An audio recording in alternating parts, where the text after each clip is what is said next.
మూసీ ప్రక్షాళన పేరుతో కాంగ్రెస్ ప్రభుత్వం సాగిస్తున్న చర్యలకు వ్యతిరేకంగా క్షేత్రస్థాయిలో బీఆర్ఎస్ పోరుబాట పట్టింది. ఈ క్రమంలో రాజేంద్ర నగర్ నియోజకవర్గ పరిధిలోని హైదర్ షా కోట, కేకే నగర్ ప్రాంతాల్లో బీఆర్ఎస్ వర్కింగ్ ప్రెసిడెంట్ కేటీఆర్ పర్యటించనున్నారు. మూసీ ప్రభావిత ప్రాంతాల్లోని బాధితులతో కలిసి కేటీఆర్ స్వయంగా పాదయాత్ర చేయనున్నారు. ప్రభుత్వం ఇళ్లను కూల్చివేసిందని ఆవేదన వ్యక్తం చేస్తున్న కాలనీ వాసులకు ఆయన భరోసానివ్వనున్నారు. సేవ్ మూసీ, సేవ్ హోమ్స్ అనే నినాదంతో కేకే నగర్ వాసులు భారీ నిరసన ప్రదర్శన చేపట్టనున్నారు. తమ ఇళ్లను కాపాడుకోవడమే లక్ష్యంగా ప్లకార్డులతో ఈ మార్చ్ సాగనుంది.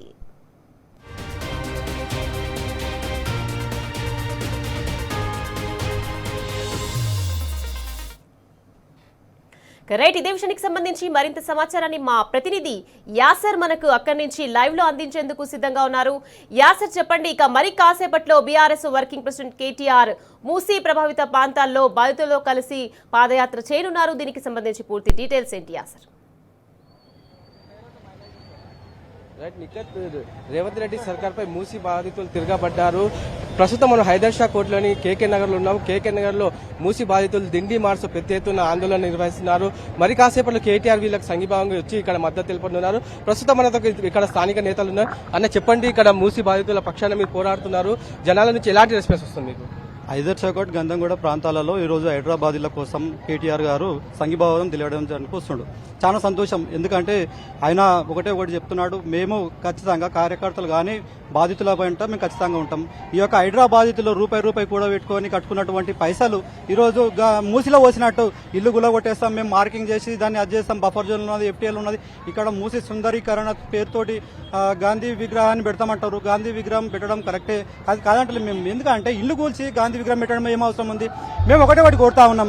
రేవంత్ రెడ్డి గారు అన్నగారు, తిరుపతి రెడ్డి గారు ఇల్లు బఫర్ జోన్ లో ఉన్నది, ఎఫ్టీఎల్ లో ఉన్నది. మరి వాళ్ళని ఎందుకు కూల్చారు? మేము ప్రజలకైతే ఒక న్యాయము, వాళ్ళ అన్నకైతే ఒక న్యాయము. పొంగులేటికి ఇట్లా ఒకటే న్యాయమా? మరి పొంగులేటి కూడా ఎఫ్టీఎల్ లో బఫర్ జోన్ లో కట్టిండు. ఆయన కూల్చండి ఫస్ట్, వాళ్ళ కూల్చండి, తర్వాత ఇక్కడ చూద్దాం.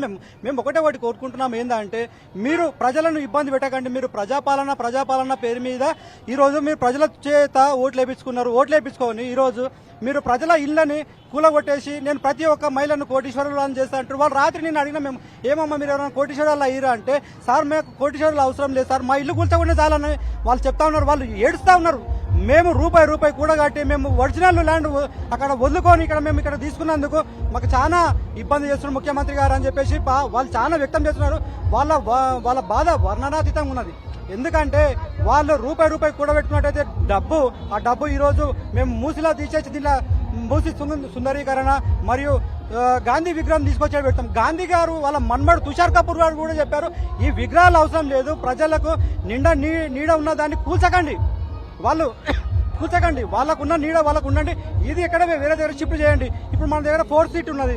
ఫోర్త్ సీట్లో అక్కడ పెట్టుకోవచ్చు ఈ యొక్క కార్యక్రమాన్ని. అక్కడ మీరు 1,00,000 కోట్లతో పెడతారా, 2 లక్షల కోట్లతో పెట్టుకోండి, అభివృద్ధి చేయండి. మంచిగా ఏరియాని, ప్రాంతాన్ని, మన హైదరాబాద్ను ప్రపంచ స్థాయిలో పెట్టాలని కూడా పెట్టండి. కానీ ఇక్కడ ఉన్నటువంటి నిరుపేదల ఇల్లు కూల్చడం తెలియకుండా తీసుకున్న ఇళ్ళ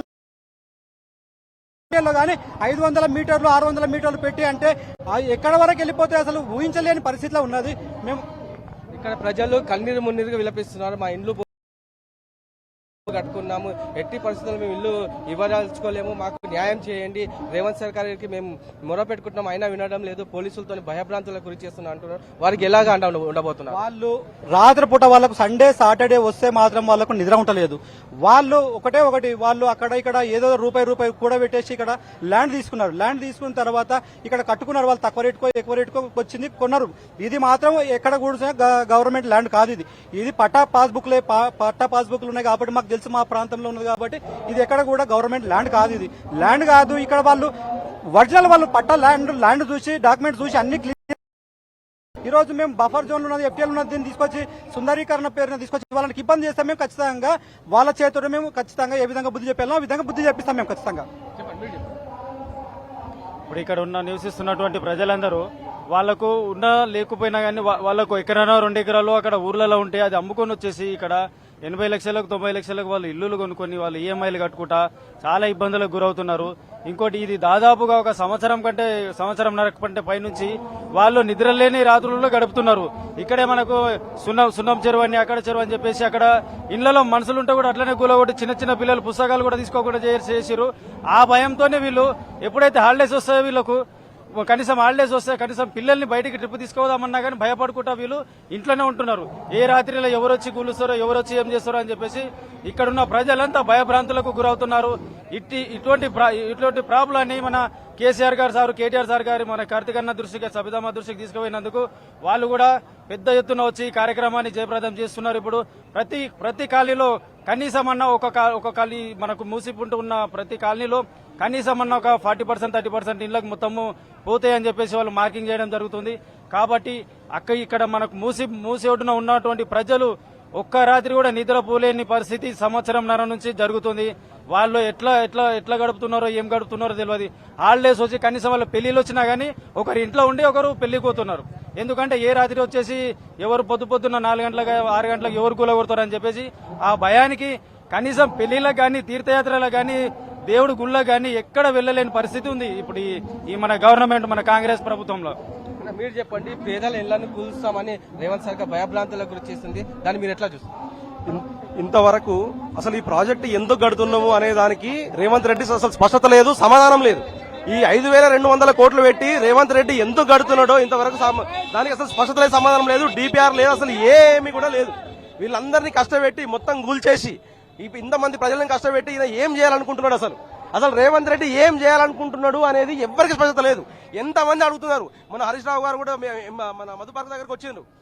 ఇంతవరకు డిపిఆర్ లేదు, దీనికి ఒక క్లారిటీ లేదు, ఏది లేదు. ఇంతమందిని భయపెట్టి ఇంతమంది ఇల్లు కూల్చేసి అసలు ఏం కడుతున్నారు, ఎందుకు కడుతున్నారు దానికి ఆ ఒక్క ప్రశ్నకు అసలు రేవంత్ రెడ్డి దగ్గర ఈ గవర్నమెంట్ దగ్గర ఇంతవరకు స్పష్టత లేదు, క్లారిటీ లేదు. ఇట్లా చేసి ఇంతమందిని మొత్తం కూల్చేసి ఇంత చేసిన దానికి మేము కంపల్సరీ ఈ అన్నింటినీ ఎట్లా అడ్డుకుంటాం, ఎట్లా బుద్ధి చెప్పాలో బుద్ధి చెప్తాం ఈ సర్కార్కి. మొత్తానికి చూసుకున్నట్లయితే మూసి ప్రక్షాళన పేరిట పేదల ఇళ్లను కూలుస్తామని చూస్తూ ఊరుకోబోమని ఇక్కడ బీఆర్ఎస్ నేతలు అంటున్న పరిస్థితి ఉంది.